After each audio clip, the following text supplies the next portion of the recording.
আপনাদের সাথে খুব সহজে এবং মজার মগজ ভুনার রেসিপি শেয়ার করব। আমি প্রথমে কিছু পেঁয়াজ কুচি করে নিব। আমি এখানে প্রায় 1.5 কাপের মতন পেঁয়াজ কুচি করে নিচ্ছি।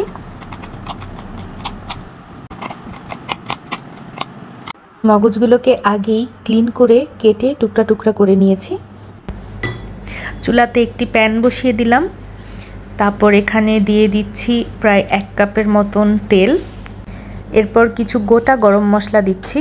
আমি দিয়েছি 2টো তেজপাতা, 4-5টা ছোট এলাচ, একটা কালো এলাচ, 4-5টা লবঙ্গ, 2টো দারচিনি আর 5-6টা আস্ত গোলমরিচ। গরম মশলাগুলো ভাজা হয়ে গেলে আমি এখানে দিয়ে দিচ্ছি পেঁয়াজ কুচি। পেঁয়াজ কুচি দিয়ে আমি খুব ভালোভাবে পেঁয়াজটাকে ভেজে নিব। পেঁয়াজগুলোকে একটু ব্রাউন কালার করে ভেজে নিব। তারপর এখানে গুঁড়া মশলা রেডি করে নিচ্ছি। 1 চামচ হলুদ গুঁড়া, 2 চা চামচ এখানে লাল মরিচের গুঁড়া, 1 চা চামচ ধনিয়ার গুঁড়া আর 1 চা চামচ জিরার গুঁড়া নিয়েছি। পেঁয়াজটা ভাজা হয়ে গেলে এখানে আমি 2 টেবিল চামচের মতো আদা রসুন বাটা দিয়েছি। আদা রসুন বাটা দিয়ে একটু ভালো করে ভেজে নিব যেন কাঁচা মশলার গন্ধটা না থাকে।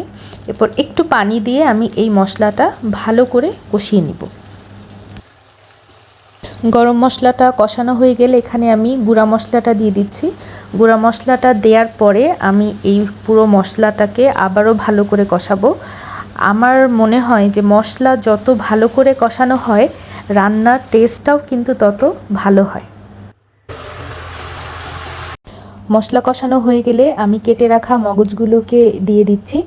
দেওয়ার পরে ভালো করে মশলার সাথে মগজগুলোকে মিশিয়ে নিব। তবে এখানে খেয়াল রাখতে হবে খুব জোরে জোরে এটা নাড়া যাবে না, তাহলে ভেঙে যেতে পারে। তারপর স্বাদ মতন লবণ অ্যাড করে নিলাম।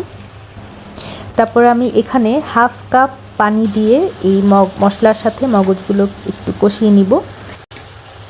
তারপর আমি 1 কাপ পানি অ্যাড করছি। 1 কাপ পানি আর সাথে হচ্ছে গিয়ে কিছু কাঁচামরিচ দিচ্ছি। আপনারা আপনাদের প্রেফারেন্স অনুযায়ী ঝাল দিবেন।